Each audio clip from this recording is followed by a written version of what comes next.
wake that ass up. In the morning. The Breakfast Club. They not like us. I can't believe that Drake let Kendrick Lamar put out a summer bop before he did. Surprising. That is the song that ruined the summer for light-skinned men and biracials everywhere. Drop one of the clues bombs for Kendrick Lamar. Where's Eli? Eli! Oh, my goodness. Where's our little resident OVO? Eli! Where is Eli? There go Eli. Eli, grab the microphone. I want to ask you a question. Oh, boy. Eli is in here. His Instagram name is OVO Eli. Eli, I have a simple question for you. What do we got? Do you consider yourself gay, straight, or Drake? That's a trick question. OVO. He said OVO. Have a blessed morning.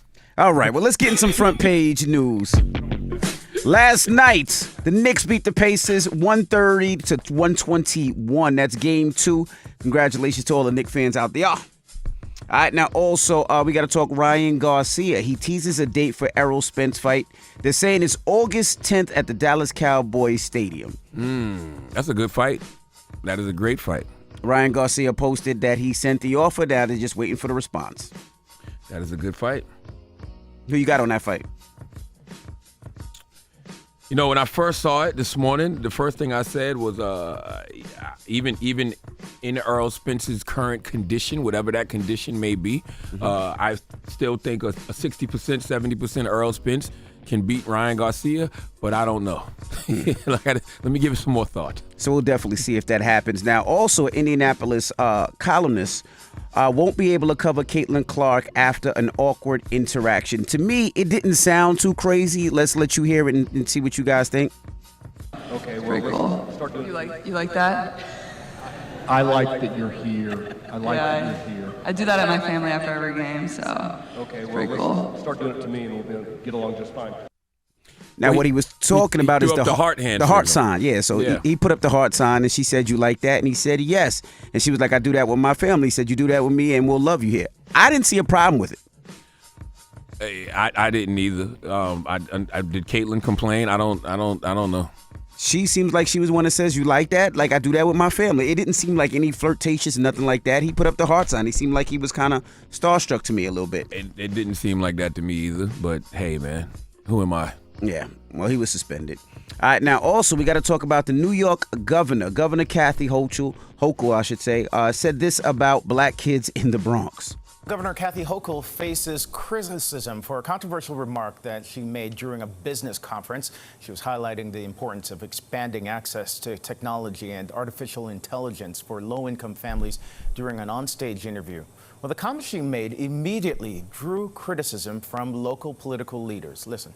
Right now we have, young black kids growing up in the Bronx who don't even know what the word computer is. They don't know. They don't know these things.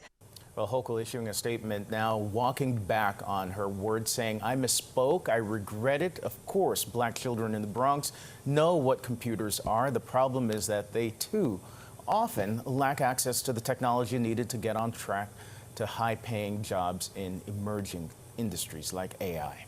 Kids in the Bronx absolutely know what the word computer is. Rowdy Rebel and Bobby Smurda taught them that word years ago. What are we talking about? You stupid. Okay. That's so weird. What are we talking about? It's a huge here? difference from what she thought she was saying and when she backtracked. Yep. But what she actually said. The word computer, what? She should have said they don't have maybe access. Yeah. That would have been to a lot computers better. and the right technology.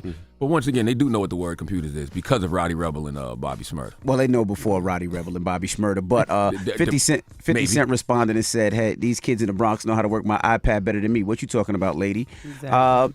Mayor Adams said, "When you make thousands of speeches, when you're in front of the camera all the time, when you're trying to be authentic and say the things that you're really feeling, one can sit back and do a critical analysis on every sentence you say. I know her heart. I know what she was intending to say, and she was not trying to be disrespectful to the people of the Bronx." Who said that? The mayor, Eric Adams. I can believe that, but you still as a governor are responsible for every single word that comes out of your mouth. That's why you have people who write damn near every word that comes out of your mouth. That's why you practice these talking points. That's why you get prepared to go out there and speak. So even if she's speaking off the cuff, I can understand making that mistake. But I guess we can say, hey, we know what she meant, but you can really only judge people sometimes based off what they actually say. So the only thing she can do is apologize, you know, what she's done, and she says she regrets it, and tell people what she actually meant. Right. All right. Well, that is front page news. It's just wild to say they don't even know the word computer, though. That's crazy. She went all the way with it. Like if she said they don't have computers, or they don't have access to computers, or they don't know how to work computers, but they don't even know the word computer. Yeah, that sounds crazy. Even if she said they didn't have Wi-Fi for computers, like they don't have good Wi-Fi, that would have sounded she just a lot better. She out of touch. It's one of the biggest records ever in New York in the last decade. Is computers from Rodney Rebel I and bet Bobby Smurda. all the parents in the Bronx like, don't you know what a computer is? Like, I bet you every parent is like, in an uproar. All right. Well, that is front page news. What up, Jess? What's up? How you feeling this morning? I'm good. No, she's not. She's pregnant. I'm good. I had morning sickness for the first time in a long time this morning. It was just not good. So. Okay. But I'm good now, though. All right. Well, everybody else, get it off your chest. 800-585-1051. If you need to vent, phone lines are wide open. Again, 800-585-1051. Get it off your chest. It's The Breakfast Club. Good morning. Wake that ass up. In the morning. The Breakfast Club. And for the record, we playing Not Like Us quite a few times on Breakfast Club this morning because that record has the chance to potentially go number one on the Billboard Hot 100. And I want to see that happen for Kendrick Lamar. Not because of Drake, but because that record ruined the summer for waffle-colored Negroes everywhere. Shut up, man. That song is the equivalent of when Nino Brown stabbed Kareem Akbar in the hand on New Jack City. All right. Drop one of Clues bombs for Kendrick Lamar, damn it. Okay. Well, let's get in some front page news. The Knicks beat the Pacers last night, 130-121. Shout to all the Knicks fans out there. Yes, indeed. And also, Joker won the NBA MVP the third time in 4 seasons. So congratulations to him. I wonder if they even try to, I mean, they're not saying that he's not deserving, he is, but I mean, Anthony Edwards had an amazing season. Well, everybody said Shai should have won. Shai from OKC had an amazing season. Like, you know, I don't know. It's just, if you earn it 3 times, great. I'm just saying, I feel like there's other people they could have given it to. I just wonder if the judges even thought about voting for them. Well, he definitely got the most votes by a landslide. That's kind of crazy. Now, in court today, Stormy Daniels is back in court. And that's because now it's time for cross-examination. So Donald Trump's attorneys will be, examining a testimony. She has to give testimony against that tomorrow. So she'll be talking about the spanking. She'll be talking about everything she talked about them in the same bedroom, him coming out in his PJs, and him wearing tighty whities. So she'll be talking about that all today in court. So it should be interesting. You excited? Hey, boy, shut up. Right. What if she get on stand and say he's a 6'9" God? Oh, yo, how many 69s you having to be a 6'9" God? Oh, God. God dang, that's insane. Now, RFK Jr. says a worm got into his brain and ate a portion of his brain. Okay. Startling statement from Robert F. Kennedy Jr. has come to light. He said doctors found an abnormality on his brain scans in 2010 that was, quote, caused by a worm that got into my brain and ate a portion of it and then died. The quote is from new reporting by the New York Times. Yeah, the Times says that Kennedy made the statement during a deposition as part of his divorce proceeding back in 2012. He was describing experiencing severe memory loss and mental fogginess a couple years before that. He said that he says that he's fully recovered from the parasite and that he has no after effects. I don't see the problem. What you mean? What's the problem? I see a lot of people shaming that man, you know, and I don't understand why you would shame a man who don't have all his brain. The man told you that a worm ate a portion of his brain, and y'all don't believe him? Only a man who has a portion of his brain would say such a thing. So clearly, clearly something happened. So if he's telling me a worm ate the brain, why wouldn't I believe him? Oh, okay. All right. Well, let's keep going. Joe Biden, he was on CNN last night, and he spoke on the economy. When I started this administration, people were saying there's going to be a collapse of the economy. We have the strongest economy in the world. Let me say it again, in the world. Although GDP last week was far short of expectations. Oh, it wasn't. Look, GDP is still growing. Look at the response of the markets. Overwhelmingly positive. And one of the reasons why people feel good about it, not being as strong as it was before, is they believe that the Fed's going to respond. They hope they're going to get a rate cut. Yeah. No president's had the run we've had in terms of creating jobs and bringing down inflation. It was 9% when I came to office. People have a right to be concerned.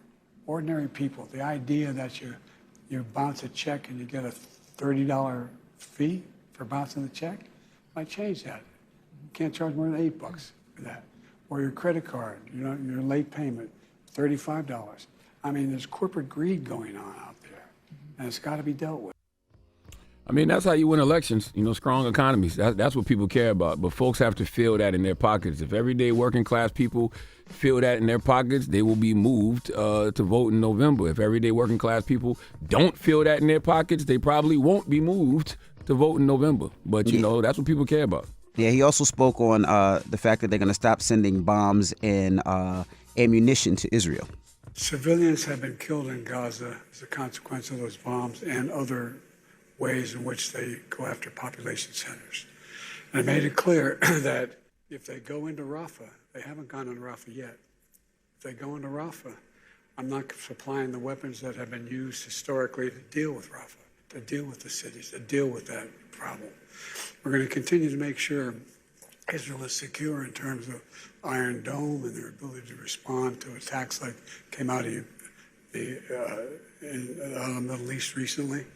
But it's just wrong. We're not going to supply the weapons and the artillery shells used that have been used. Artillery shells as well. Yeah, artillery shells.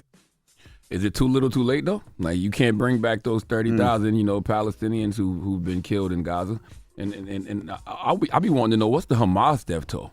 Like how would they know when they've gotten rid of all of Hamas? Right. I don't know, but that is front page news.